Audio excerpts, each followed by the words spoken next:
Hi guys, welcome back to mean machines. आपने Instagram पे देखा होगा कि मेरी एक रील बहुत ज़्यादा वायरल हो रही थी जिसमें ये स्कोडा काइलैक हमने दिखाई थी 0306। तो आज हम मिलने वाले हैं इसके ओनर से और ओनर से पूरा ओनरशिप रिव्यू लेंगे कि ओनर को कितना टाइम हो गया गाड़ी लिए हुए और कैसा ओनर का फीडबैक है। तो ये भाई गुड़गांव के रहने वाले हैं, आदित्य इनका नाम है।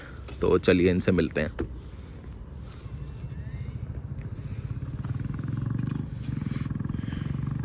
हाय भाई, कैसे हो? Welcome to the channel. सब बढ़िया भाई। और बताओ भाई, कैसे क्या करते हो आप? वैसे तो I run a marketing agency with the name of AdClick. So where I like provide multiple services, SEO, PPC, and social media for the different brands depending on vertical to vertical. आज तो I think मैंने तो मतलब आपकी reel viral देखी थी, so I got to know कि ये रील वायरल होने के बाद मुझे ये पता लगा कि मेरी गाड़ी है ये। हाँ भाई, मेरे एक फ्रेंड ने मुझे भेजी थी एक्चुअली। आपकी गाड़ी बहुत वायरल हो रही है हमारे चैनल पे भाई। आपकी गाड़ी लकी है हमारे चैनल के लिए। नहीं बिल्कुल। तो भाई आपकी जो एजेंसी है उसमें बेसिकली आप करते क्या हो? So basically I am the co-founder and you can consider me as a co-founder or a founder of the agency where I have a different team for the social media marketing as well as for PPC, for website creation, SEO and like 360 marketing that I do. अच्छा, फिर तो भाई आप हमारे channel की भी marketing कर दोगे। बिल्कुल। चलो भाई, बस आप रेडी रखना। पेमेंट रेडी है भाई। ठीक है भाई, आपके बारे में जान के अच्छा लगा। अब बात करते हैं आपकी गाड़ी के बारे में। तो भाई सबसे पहले तो ये बताइए कि आपने स्कोडा ही क्यों ली? और भी बहुत ब्रांड्स हैं भाई, मारुति है, ह्यूंडई है, टाटा भी है भाई जिसकी बिल्ड क्वालिटी सबसे बढ़िया है सेगमेंट में। तो बाकी ब्रांड छोड़ के आपने स्कोडा क्यों प्रेफर करी? I think Tata definitely in terms of safety अच्छा है एंड स्कोडा का जो नाम है ना वो बेसिकली जर्मन ब्रांड्स में आता है और जो इंजन इंथुसियास्ट है, ठीक है, या फिर आप डिफरेंट लेवल के लोगों को ले लो जो कि थोड़ा स्पोर्टी कार प्रेफर करते हैं, सो उनके लिए I think Skoda is the like one of the best choice. Reason being why, because first it's a German engine, second safety parameters as well, and third I would say drivability and comfortness of the the car that you get after you buy. And even though if you get into the interiors now, so you will feel that premiumness into this car. I will show you later on, but yeah. ठीक है भाई, जैसे आपने performance की बात करी तो इसमें 115 bhp मिलता है, 178 न्यूटन मीटर का टॉर्क मिलता है। वो तो भाई सेगमेंट में और गाड़ियां भी देती हैं, जैसे कि हम बात करें वेन्यू टर्बो आती है, XUV 300 आती है 3XO, उसमें भी टर्बो चार्ज इंजन आता है। टाटा में आ रहा है 120 bhp आ रही है नेक्सॉन में। तो फिर आपने वो गाड़ियाँ देखी ही नहीं या आपने टेस्ट ड्राइव ली थी उसके बाद में फाइनली ये डिसीजन लिया? तो ये कैसे हुआ भाई? मैं आपको ऑनेस्टली बताता हूँ, मैंने फर्स्ट टेस्ट ड्राइव इसकी ली थी। इसके बाद ना मुझे कोई और कार समझ में इसलिए भी नहीं आई क्योंकि मैंने पहले वेन्यू चलाई हुई है। Even if I talk about the turbo part, turbo इससे ज़्यादा एक्सपेंसिव भी थी और वर्थ मेन जो देखो प्रॉब्लम ये नहीं होती है कि आपको पेमेंट कितनी करनी है। एट दी एंड जो मिडिल क्लास फैमिलीज होती हैं, इवन दो इस पर्टिकुलर सेगमेंट में जो भी जा रहा है, मुझे ऐसा लगता है कि वो वैल्यू फॉर मनी चाहते हैं, right? So this is what I think कि ये वैल्यू फॉर मनी मुझे लगी। रीज़न बीइंग कि पहली चीज़ तो ये कॉस्ट, मतलब अगर मैं कंपेयर करूँ टर्बो चार्ज वेन्यू की और इसकी, तो इसकी और इसकी कॉस्ट में 1.5 से 2 लाख रुपए का फ़र्क आ रहा था। दूसरी चीज़ आई गेट इट कि स्पेसिफिकेशंस वेन्यू की थोड़ी ज़्यादा बढ़ जाती है, बट यहीं पे मैंने बताया कि प्रेफरेंस क्या क्या चीज़ों पे आप जाते हो, राइट? जैसे वेन्यू में फीचर्स बहुत मिल जाते हैं भाई। हाँ। इसके अलावा ना इसमें क्या है कि आप जब ये ड्राइव करते हो ना, so you get a vibe, like people like Gen Zs बोल दो या किसी को भी बोल दो, आज की डेट में they prefer vibe, right? So that is why what I think कि after having this car I get that vibe. Even people ask me a lot of question regarding this Skoda and people have lot of thought कि ये German brand है तो बहुत ज़्यादा expensive होगी या बहुत ज़्यादा सर्विस कॉस्ट होगा। बहुत ज़्यादा सर्विस कॉस्ट नहीं होता है इसका, to be very honest. But हाँ, ऑब्वियसली बात है कि अगर आप कोई प्रीमियम चीज़ ले रहे हो तो उसमें आपको 19-20 का तो फर्क खर्चा तो आएगा भाई। अगर मजे चाहिए तो एक्सपेंस थोड़ा तो बेयर करना पड़ेगा। कंपेयर कर लो ना कि आप 2 लाख रुपए वहाँ पे एक्स्ट्रा दे रहे हो या यहाँ पे आप 1 लाख रुपए लगा के आगे फ्यूचर के लिए, क्योंकि ये कार आप लेने के बाद ना 10-15 साल के लिए आप फ्री हो जाते हो ईंधन के मामले में। सही बात है। तो भाई ये आपका कौन सा वेरिएंट है काइलैक का? ये मेरा है सिग्नेचर प्लस, टॉप वेरिएंट से जस्ट नीचे वाला। और भाई आपका HR रजिस्ट्रेशन है, तो ये आपको ऑन रोड कितने की पड़ गई थी गाड़ी? ये मेरे को ऑन रोड पड़ी थी 1250 की, बट इसके साथ मैंने एक सेरेमिक कोटिंग भी लिया है। तो वो आप, क्योंकि देखो to be very honest on road price थोड़ा डिफरेंट था, बट मैंने उनसे कंसेशन कराया, सेल्स गाय से बात करी, वो आपके ऊपर है कि आप कहाँ से कितने की ले रहे हो। और भाई कितना टाइम हो गया आपको गाड़ी लिए हुए? गाड़ी लिए हुए मुझे हो गए लगभग 5 महीने। 5 महीने हो गए। तो भाई अब जैसे जीएसटी रेट चेंज हुए उससे प्राइस में फ़र्क पड़ा होगा, तो अब आपको नहीं लगता कि रुक जाना चाहिए था, या उस टाइम पे कोई न्यूज़ नहीं थी जीएसटी वाली? उस समय न्यूज़ तो नहीं थी, बट इवन आई वुड से कि अगर मैं कोई और गाड़ी भी लेता ना, तो वो मुझे लगता है कि वो भी कॉस्टली ही पड़ती है एट दी एंड। तो मुझे नहीं लगता कि मैंने अगर इवन 12.5 भी पे करा है ना, तो मुझे कहीं से भी लॉस है, ट्रस्ट मी। ठीक है भाई। तो भाई आप ये बताइए, आपने कितने किलोमीटर गाड़ी चला दी है? अभी तक कोई दिक्कत परेशानी आई हो आपको गाड़ी में? सर्विस आपने फर्स्ट सर्विस कराई है कि नहीं? क्या कुछ कॉस्टिंग आई है? उसके बारे में थोड़ा बताइए। श्योर। सो अभी तक ये गाड़ी जो है ना, ये 9,800 किलोमीटर तक चल चुकी है। आप यहाँ पे देख सकते हो, देखो तो देख रहे हो आप, 9,800 किलोमीटर चल चुकी है। फिलहाल मैंने सेल्स रिप्रेजेंटेटिव और सर्विस सेंटर से भी बात करी थी, सो आई थिंक 15,000 किलोमीटर तक आपको कोई नीड नहीं है, ठीक है। हाउएवर अगर आप बीच में चेकअप कराना चाहो तो करा सकते हो, but I don't think so कि स्कोडा का जो इंजन है वो इतना सॉलिड है कि आपको नीड भी नहीं पड़ेगी। और आपने क्या पूछा था? Service cost. हाँ, तो सर्विस कॉस्ट की अगर मैं बात करूँ तो सर्विस कॉस्ट जहाँ तक मैंने मैंने सर्विस सेंटर में बात करी थी, तो उन्होंने बताया 8 से 9,000 रुपये पड़ती है, सिर्फ सर्विस कॉस्ट रहती है। मे बी इससे कम भी हो, ठीक है, डिपेंड करता है कि आपने मतलब अगर उसमें कोई प्रॉब्लम नहीं आ रही है, वो एयर फिल्टर तो चेंज होता है हर एक कार का, है ना। इसके अलावा मुझे नहीं लगता कि कोई एडिशनल कॉस्ट है अभी फिलहाल के लिए, but later on may be हो सकता है कुछ पार्ट्स ऊपर नीचे चेंज होंगे, तो वो तो आई थिंक हर गाड़ी में होता है। और एक और चीज़ है, वैसे तो 8-9 हज़ार की कॉस्टिंग आ रही है, बट 15,000 पे हो रही है, बाकी गाड़ियों में हर 10,000 पे होती है। ये भी एक डिफरेंस है। करेक्ट। तो वो कहीं ना कहीं बैलेंस हो जाता है। एग्जैक्टली। सो जो ये मिथ है ना कि ये स्कोडा बहुत कॉस्टली है, बहुत इसके इंजन्स में ये प्रॉब्लम आती है, वो ऐसा कुछ भी नहीं है। इसके पार्ट्स भी अब तो मेड इन इंडिया हो चुके हैं। ऑब्वियस सी बात है कि अभी कॉस्ट और नीचे गिरेगी, और ऑब्वियस सी बात है कि अगर आप इसकी सेल्स का अगर आप पर्टिकुलर बात करो तो आई थिंक अप्रैल में 20,000 से ऊपर कार्स बिक रही हैं, और कंसिस्टेंसी इसमें बनी हुई है, ग्राफ ऊपर ही जा रहा है जर्मन कार्स का। और भाई जो एक बार जर्मन चला लेता है वो किसी और गाड़ी को प्रेफर नहीं करता फिर। बिल्कुल भी नहीं। मतलब अब मैं आपको एक एग्जांपल देता हूँ। मेरा दोस्त था, तो मैंने ना उसकी वेन्यू ही थी उसके पास, ठीक है, मैंने वेन्यू ली उसकी। मतलब हम यहाँ पे किसी गाड़ी को डिमीन नहीं कर रहे हैं, जस्ट लेटिंग यू नो कि मेरा ये पर्सन टू पर्सन चेंज हो सकता है। तो मेरा पर्टिकुलर मतलब जो व्यू था, मैंने जब वेन्यू चलाई तो लोग बोलते हैं ना कि स्कोडा के जो हैंडल्स है ना, ये बहुत ज़्यादा एक्यूरेट होते हैं, एक्यूरेट भी होते हैं, प्लस बहुत ज़्यादा लूज भी होते हैं, मतलब बहुत सॉफ्ट होते हैं। और जब मैंने होंडा की गाड़ी चलाई थी तो उसका थोड़ा सा रिजिड था, बट मे बी हो सकता है कि मेरी ड्राइविंग करने की स्टाइल ही ऐसी हो गई है कि मुझे वो बहुत प्रॉब्लमैटिक हो रहा था गट्स में लेने में या कहीं पे भी लेने में। तो मुझे मतलब पर्सनली अच्छी लगी car, but at the same time जो फील इसको चलाने में है वो उसको चलाने में नहीं है, टू बी वेरी ऑनेस्ट। सही स्टीयरिंग रिस्पांस अच्छा वही होता है जो सिटी में लाइट रहे और हाईवे पे वो थोड़ा सा वेट ले ले। वो हेवी हो जाता है जब आप हाईवे में जाओगे ना, तो इसका ये जो है ना, ये स्टिफ हो जाता है ऑटोमेटिकली, तो वो आपको प्रॉब्लम नहीं आएगी उसमें। ठीक है भाई, ये तो बात हो गई सर्विस एक्सपीरियंस की, सर्विस कॉस्ट की। भाई सबसे मेन क्वेश्चन जो आता है लोगों के दिमाग में जब वो एक जर्मन गाड़ी लेते हैं, वो आता है माइलेज का, कि मेरी गाड़ी माइलेज कितनी देगी। तो जैसे कि इसमें टर्बोचार्ज इंजन है भाई, तो आपको कितनी माइलेज ये गाड़ी निकाल के दे रही है, क्योंकि अभी इसकी सर्विस भी नहीं हुई है।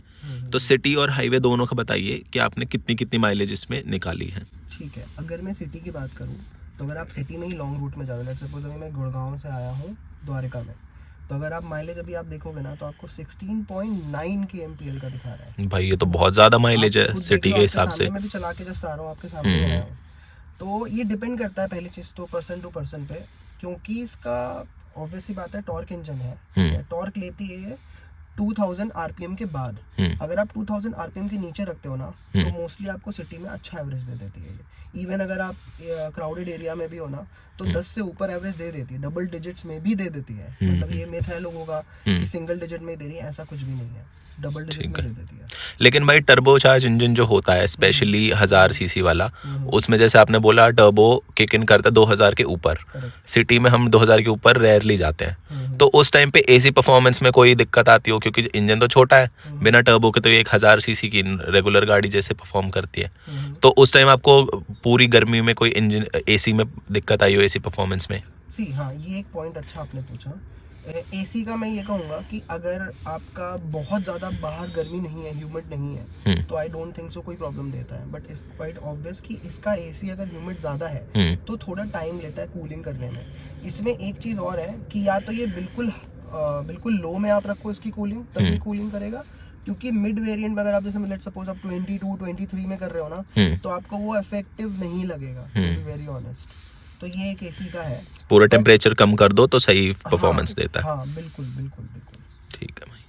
तो भाई एक और मिथ है कि लोगों में कि जो ये काइलाक गाड़ी है इसमें रियर सीट में स्पेस कम है। जैसे कि मैं अभी रियर सीट में बैठा हूँ तो मेरे को तो विड्थ काफ़ी अच्छी लग रही है गाड़ी की, 3 लोग इजीली बैठ सकते हैं और लेग रूम भी मेरे को ठीक लग रहा है। तो आप बताइए, जैसे कि आप ओनर हैं, तो आपका अभी तक एक्सपीरियंस कैसा रहा है? किसी फैमिली ट्रिप पे गए हो आप 3 लोगों को बिठा के, तो उनका एक्सपीरियंस कैसा है? क्या उन्हें स्पेस कम लगता है या डिसेंट है सेगमेंट के हिसाब से? I would say space is decent, बहुत ज़्यादा वाइड भी नहीं है और बहुत ज़्यादा कम भी नहीं है। 3 लोगों के बैठने के लिए it's sufficient if the height is around 5'8", 5'6". But अगर ऑब्वियसली बात है कि अगर कोई 6 फुट का बंदा यहाँ पे बैठेगा तो मे बी उसे थोड़ा सा अनकंफर्टेबल फील हो, बट आई वुड नॉट से कि बिल्कुल ही अनकंफर्टेबल फील होगा। क्योंकि मैंने ये गाड़ी 2 बार मैं इलाहाबाद गया हूँ 5 लोगों के साथ, इवन विद द लगेज। तो एंड इवन मैंने उसमें भी एवरेज निकाल के दिया है 18 से 19 का। इस कार में बता रहा हूँ, हाईवे माइलेज की बात कर रहा हूँ। और सिटी में तो ऑब्वियसली बातें कम हो जाता है। तो even though if I talk about the pickup in everything, मुझे ऐसी कोई इशू नहीं हुआ। और इवन जो लोग मेरे साथ में थे जो पीछे सीट पे बैठे हुए थे, they had no trouble in terms of space. ठीक है। और भाई जैसे आप हाईवे पे ड्राइव करते हो 100-120 पे, तो मैंने जैसे अभी डोर बंद किया तो देखा कि क्या काफ़ी हैवी डोर है, थर्ड भी बहुत अच्छा है। तो इसके एनवीएच लेवल कैसे हैं भाई? बाहर ट्रैफिक नॉइज आती है कि नहीं आती? टायर नॉइज कितनी आती है, उसके बारे में थोड़ा बताइए। टायर नॉइज तो मेरे ख्याल से मैंने अभी तक फील नहीं करी है, ठीक है। हाउएवर इंजन नॉइज की अगर मैं बात करूँ तो अगर आप जब 2000 आरपीएम से ऊपर जाते हो ना, तो there is a slight noise, but वो नॉइज आपको इरिटेट अच्छी लगती है वो नॉइज, क्योंकि टर्बो चार्जर स्पोर्टीनेस की फील देती है। हाँ, वो आपको फील देती है sporty. That's what I said ना इन द बिगिनिंग इटसेल्फ, कि जो स्पोर्टी थोड़ा सा पसंद करते हैं ना, जो स्पोर्ट्स पिकअप भी पसंद करते हैं और जिनका बजट बहुत ज्यादा हाई भी नहीं है और बहुत ज्यादा लो भी नहीं है, तो मिड वेरिएंट में I think this is one of the best. किसी को जर्मन फील भी चाहिए और बहुत ज्यादा पॉकेट पे डेंट नहीं देना है, तो वो सर्टेनली कंसिडर कर सकता है। और भाई मैं देख पा रहा हूँ कि जैसे पहले की जो जर्मन कार्स होती थी उनका इंटीरियर थोड़ा प्लेन सिंपल आता था, बट ये तो बहुत ही ज़्यादा अच्छा लग रहा है। स्क्रीन इंफोटेनमेंट भी बहुत बड़ी दे रखी है। तो इसके बारे में आप क्या कहना चाहेंगे? आपको कैसी लगी कंपेयर टू जो सेगमेंट में अदर कार्स आ रही हैं as compare to them? If I compare the interior, one of the major reason I would say, even engine was also there. Second major reason was the interiors look quite premium. पता नहीं लोग ऐसा क्या बोलते हैं कि plastic feeling आ रही है, ये आ रही है। अगर आप इसको देखोगे ना तो ये प्लास्टिक फीलिंग तो है, ऑब्वियसली बात है ये प्लास्टिक है, बट द थिंग इज कि अगर आप जब इसके अंदर बैठोगे ना तो you will feel it, even though there is a velvet touch और कोई भी टच अगर आप दे दो तो आप उसको दिन भर टच तो नहीं करते रहोगे, right? At the end it's all about the feel, and feel के मामले में आई थिंक प्लास्टिक काफी स्ट्रॉन्ग है, काफी मजबूत है, जिसमें कि कहीं ऐसा कोई नॉइज नहीं आता प्लास्टिक में कि मैं कार स्टार्ट कर रहा हूँ या किसी भी गड्ढे में कूदा तो बहुत ज़्यादा आवाज़ आ रही है। So that is not a problem for me. For me interior is one of the best in this particular segment. Main तो होता है भाई फिट एंड फिनिश होनी चाहिए, बैठने के बाद गाड़ी में फील आनी चाहिए कि एक स्टडी और बढ़िया गाड़ी चला रहे हो, तो वो आपके हिसाब से इसमें प्रॉपर मिलती है, फील है। तो भाई अगर आज की डेट में आपको 12.5 लाख रुपए दे दिए जाएं और आपको दोबारा से कंसिडर करना हो अपना डिसीजन, तो आप यही गाड़ी लेंगे या किसी और गाड़ी पे जाएंगे?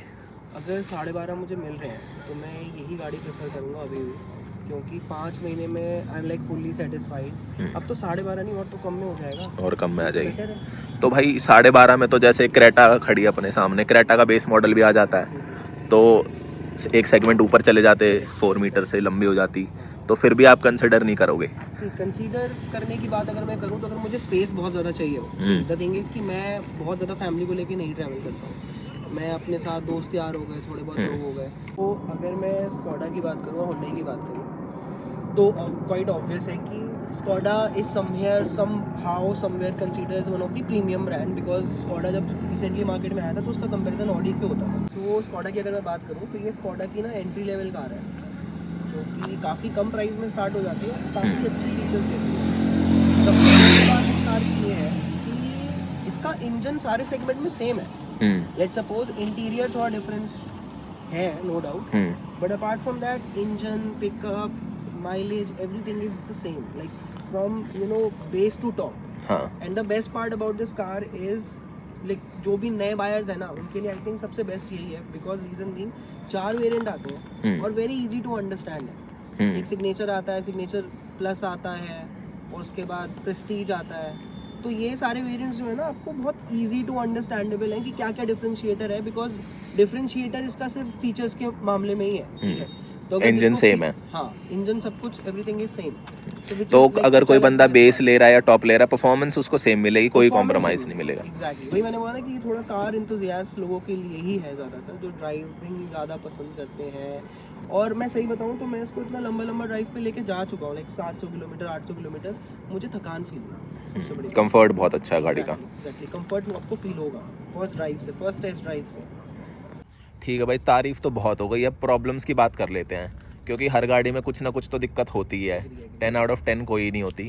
तो आपको 5-6 महीने हो गए हैं गाड़ी रखते हुए, तो कोई प्रॉब्लम आपको आई हो कि यार ये तो बहुत बड़ी दिक्कत है, पहले नहीं पता चली, अब मेरी गाड़ी में आ रही है, अब मैं परेशान हूँ इससे? तो ऐसी कोई स्पेसिफिक दिक्कत नहीं, क्योंकि मैंने बहुत रिसर्च करके कार ली थी, टू बी वेरी ऑनेस्ट। मैंने 6 महीना रिसर्च करी थी। बट हाँ ऑब्वियसली बात है आपको सब कुछ कॉन्स नहीं मिलते हैं कोई भी कार में, ठीक है। आप 10 लाख की कार लो, आप चाहे 20 लाख की लो, चाहे 30 लाख की लो, वो कुछ ना कुछ रह ही जाएगा, है ना। तो अगर मैं इसकी बात करूँ तो पहला तो मैंने जो प्रॉब्लम बताई थी वीडियो के पीछे भी कि थोड़ा एसी की प्रॉब्लम है इसकी, which is no doubt. Secondary इसके पार्ट्स थोड़े से एक्सपेंसिव हैं, अगर कोई पार्ट खराब होता है तो, ठीक है। थर्ड इसका है सर्विस में डिफरेंशिएटर मैं बोलूँगा कि 20 to 30% डिफरेंस है इन terms of service only. But अगर किसी को परफॉर्मेंस चाहिए तो वो वर्थ भी है, वर्थ है, ऑब्वियसली बात है, it's a worth obviously, so you have to pay a little for the premium thing. और भाई जो आपने एसी की बात करी, वो मैं नहीं मानता कि वो इसका कौन है, क्योंकि हर एक 1000 सीसी टर्बोचार्ज इंजन में वो दिक्कत आती ही है कि क्योंकि टर्बो किक इन ही 2000 के ऊपर होता है, तो अगर सिटी में है तो थोड़ा एसी कम परफॉर्मेंस देता है। तो बाकी थोड़ा सा स्पेस का है, ठीक है। इस बजट में आई थिंक स्पेस थोड़ा सा कम है, नो डाउट, क्योंकि जैसे आपने बताया कि क्रेटा आ जाएगी इसमें, राइट। तो अगर आपका कंसर्न सिर्फ स्पेस का है ना, तो आई वुड से कि क्रेटा आप ले सकते हो, राइट। बट अगर आपका कंसर्न ये नहीं है, ठीक है, आपका कंसर्न है कि भाई मुझे एक स्पेशियस कार नहीं चाहिए, परफॉर्मेंस चाहिए, premium car, fun to drive चाहिए, जर्मन फील चाहिए, तो वो तो आई तो ले सकते। ठीक है भाई। और भाई एक और नेगेटिव मुझे इसका इंटरनेट पे काफ़ी लोगों ने बताया कि काइलैक में डिग्गी में पानी भर जाता है बारिश में, स्टेपनी में। ऐसा कुछ आपके साथ भी हुआ क्या? क्योंकि अभी 5 महीने आपको हुए, मानसून सीजन पीक पे था, तो आपकी डिग्गी में भी पानी भरा है क्या भाई? मुझे तो ऐसा कुछ नहीं हुआ, कोई इशू नहीं है। गुड़गांव में रहता हूँ, तो गुड़गांव में पानी बीच में कई जगह पे भर जाता है, तो मेरी गाड़ी यहाँ तक के पानी में भी चली है, ठीक है। और मुझे कोई ऐसा इशू नहीं है कि डिग्गी में पानी, आप मेरी डिग्गी खोल के देखो।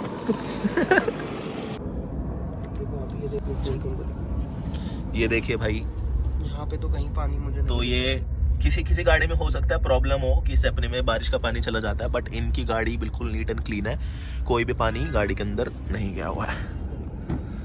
तो अभी हम बैठे हैं काइलैक के अंदर और मैं देख पा रहा हूँ कि बहुत ही अच्छा इंटीरियर है, बड़ी सी इंफोटेनमेंट स्क्रीन भी है। तो ओनर से पूछते हैं कि इनका क्या एक्सपीरियंस है, एंड्रॉयड ऑटो, एप्पल कारप्ले चल जाता है कि नहीं, और स्पीकर रिस्पॉन्स कैसा है। सो स्पीकर रिस्पॉन्स तो काफ़ी अच्छा है, प्लस एंड्रॉयड ऑटो प्ले सब कुछ इसमें कंपैटिबल है, ठीक है। फीचर्स के मामले में आई think more then basic features ये दे देती है।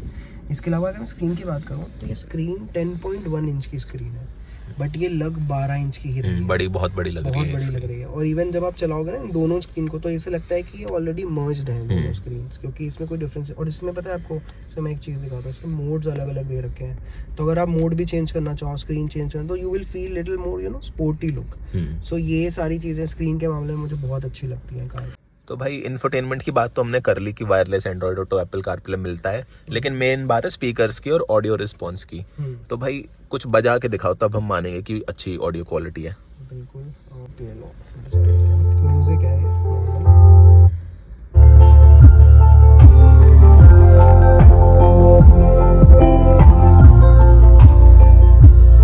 इसमें 4 स्पीकर्स हैं, तो 2 ट्विटर्स हैं और 4 स्पीकर्स हैं, which I think more than sufficient है। ठीक है, अगर आप बेस भी सुनते हो, इसमें कस्टमाइजेशन आती है स्क्रीन में। अगर आप यहाँ पे सेटिंग में जाओगे और यहाँ पे ऑडियो पे क्लिक करोगे ना, सो you can get the base accordingly. ये ट्रबल हो गया, ये मिड हो गया, सो मतलब you have the options. However अगर आपको बेस बहुत ज़्यादा चाहिए, आपको बहुत ज़्यादा बेस सुनना पसंद है, so you can customise as per you. I think वो तो कोई भी गाड़ी नहीं देती है। ऑल्दो स्कॉडा मेंशन नहीं करता कि कौन से ब्रांड के स्पीकर्स वो दे रहे हैं, ऐसा ही है ना भाई, बट ऑडियो क्वालिटी बहुत अच्छी मिलती है। ठीक है भाई।